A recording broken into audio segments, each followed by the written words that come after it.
looking for escapism, I just want to escape. Welcome back to my disembodied voice. A few years back, I wrote a novel called Skin of a Harem, which fulfilled a long ambition of mine to write a revenge story. As a lover of revenge films, from be it back in the days of Death Wish all the way through to the modern efforts of films such as the aptly titled Revenge, it is one of my favourite genres and I'm always on the lookout for new films. My book told the story of a girl and her 10-year journey to get revenge on the men who hurt her and, along the way, rebuild her broken psychological pieces and find a life worth living. Taking inspiration from the film genre, my book needed to follow the rules of revenge cinema. So, in layman's terms, our rules are: Number 1. An unforgivably egregious act of violence costs our protagonist their loved ones, dignity, or injures them to the point of near physical death and psychological fragmentation. Number 2. The revenge needs to be an even more egregious act of violence which sends the protagonist into an ethical and moral dissolution. And finally, number 3, a final meeting with their nemesis which will resolve the conflict and either cost the protagonist their life or bring an end to their nightmare journey and leave them on a brand new path. Bearing in mind the protagonist will do the most horrendous things to those who hurt them, we are always in the grey area of moral ambiguity, and so, usually in revenge films, the villains are reprehensible to the point of either one-dimensional or just so vile that the audience can vicariously enjoy their comeuppance. Cheering for someone to be cut into pieces or tortured relentlessly is wrong, but as the initial act activates the primal parts of our reptilian brain response and the emotive thinking in the mammalian parts of our brain, it needs to be rationalised as an eye for an eye or conform to our primal sense of justice. There are always consequences in revenge films and, much like in my book, the character needs to oppose the villain by always maintaining a scintilla of humanity. Sometimes, in good revenge stories, it's realising how far they have gone that decides the ending. Are they truly irredeemable for what they have done, or is there a part of them which can survive once they have finished their avenging? So today I'm going to list my 5 favourite revenge films. Now there are rules here.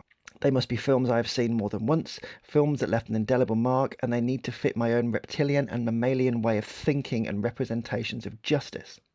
This means that some great films like Dead Man's Shoes, Kill Bill and Law-Abiding Citizen have been omitted, although, for the latter, it was the ending which really threw that one in the bin. Kill Bill is brilliant too, but as I'm not a massive fan of the second part, it's not something I would rewatch again and again. Dead Man's Shoes is also fantastic, but it's a hard watch once, yet alone twice. Okay, so let's begin, and remember, spoilers ahead. Oh, and remember internet, this is a subjective list and by no means based on ratings from Rotten Tomatoes or IMDb rankings, it's just me picking what I like. Number 5, I Spit on Your Grave, 2010 version.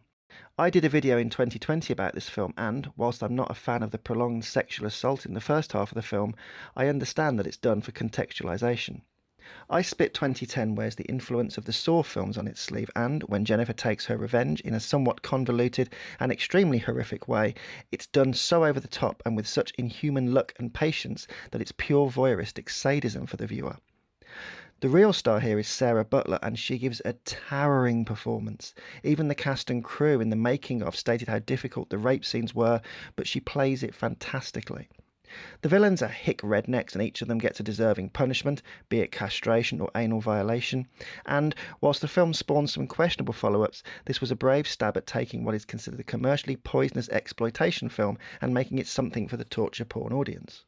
Also, shout out to Part 3, which moves away from the graphic rape but keeps Jennifer Hills as an avenging angel. However, due to a poor ending and a lack of exploring the psychological damage of a reintegrating Jen into society, it misses the mark and heads for a throwaway trash more than analysis of a rape survivor. Number 4. Bull. Released in 2021, Neil Maskell gives a truly visceral performance as the titular character. Now, I won't spoil the twist in this film, as it caught me off guard when I watched it, and I think you need to see the whole film not knowing what's coming to get your true reaction on how you feel about it. For me, it took a second watch to spot all the hints and appreciate it, but I can see why it wasn't for everyone. Anyway, Bull is about a man who returns for his son 10 years after falling out with the local mobsters he worked for. David Heyman plays Norm, the father of Bull's wife, and he fits the rules of revenge films as being a truly irredeemable and vile antagonist who deserves everything coming to him, and he also dominates the film. Bull is a gritty British film shot during lockdown with minimal cast and shot in just a few weeks, but it's a solid revenge film. It's unusual too, as Bull is always on top rather than on the back foot and somehow scraping through each kill, and the reasons for this are explained really in the plot twist. Maskell is terrifying, be it chopping a man's finger off when he was in the mob or killing one of the mob on a waltzer in a truly hypnotically gory kill where he bleeds a man to death while being spun in a giant teacup. It's not for everyone, but it's British grit done brilliantly. Number 3. Revenge. Released in 2017, Coralie Fargy's hyper-stylised tale of, well, revenge, tells of glamour city girl Jen who is having an affair with Richard, the married male narcissist who has money to burn. Anyway, Richard's two friends turn up for a hunting expedition whilst they're on their dirty weekend, and after some harmless drunken flirting, Jen is raped. She then refuses Richard's payoff and, after Richard tries to kill her, she sets out on a mission to hunt down the cabal of 3. The rape is graphic, but brief. The violence is as over-the-top as can be, and Jen goes from vacuous Barbie doll to full-on psychotic Lara Croft with a bloodlust as the film progresses. Some have criticised the illogicality of Jen crossing the desert barefoot with no water, or the amount of blood in the finale, but this is a film about excess, bright colours and comic book levels of violence. Lots of nice touches too, like the perfect apple slowly going bad in reference to Jen, and also Jen burning a phoenix onto her stomach when she cauterises a wound with a beer can, a symbol of her resurrection as a whole new person.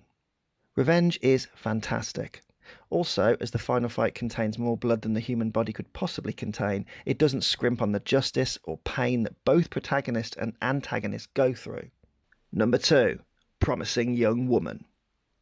It's a bit of a left turn now, as this film isn't about shocking violence or showing graphic rape, but deals with the aftermath of injustice, taking sides in a patriarchal society, and even the effects of the Me Too movement. Cassie, played with acid sarcasm and an empty hatred by Carey Mulligan, lost her best friend Nina after she was sexually assaulted, but no one believed her, and, after being emotionally destroyed, she killed herself. Cassie seeks justice vicariously by recreating a scenario time and time again where she acts drunk, gets taken home by a nice guy, and then pulls the old switcheroo and lets them know that she is sober.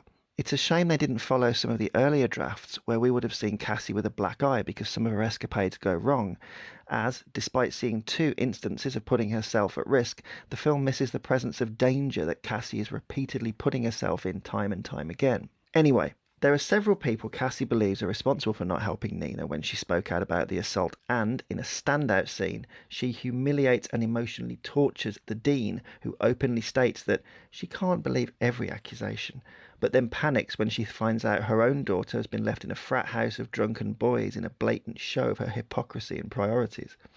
Of course, her daughter's not been put at risk at all. This is all part of Cassie's revenge. It's a wonderful scene where someone goes from supposedly in control and patronising someone to just literally sitting there begging for their daughter's life. Cassie isn't a monster, despite the Dean calling her a sociopath, and she has not put her daughter in danger. She's pulled a complete deepfake on her. However, seeing the Dean struggle and go from very condescending and very dominating to absolutely begging for her daughter is a really powerful scene. There is no violence in Promising Young Woman, but there's plenty of difficult material. There's also some lovely nice little touches. Mulligan's family trying to oust her from the home, the blossoming romance which almost saves Cassie, and the moment she sees the video which shows her new boyfriend saw Nina's ordeal and their subsequent face-off in a paediatric hospital. The ending too is bittersweet, as Cassie's mission for revenge ultimately costs her life, but with a glorious soundtrack and some help from Dr. Octopus of Spider-Man, the real villains get their comeuppance at the end. Promising Young Woman is a fresh take on revenge that never gets preachy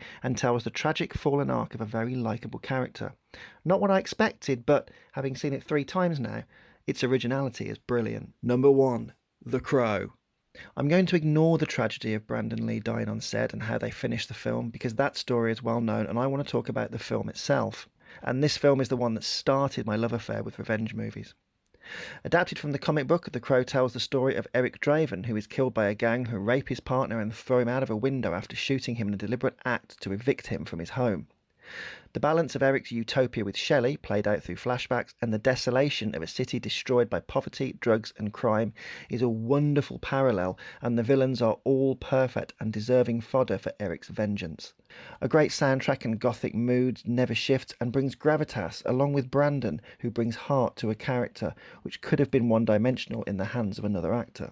Also, special mention to Michael Wincott, who plays Top Dollar, Eric's final boss fight and the man who rules the city as the crime kingpin.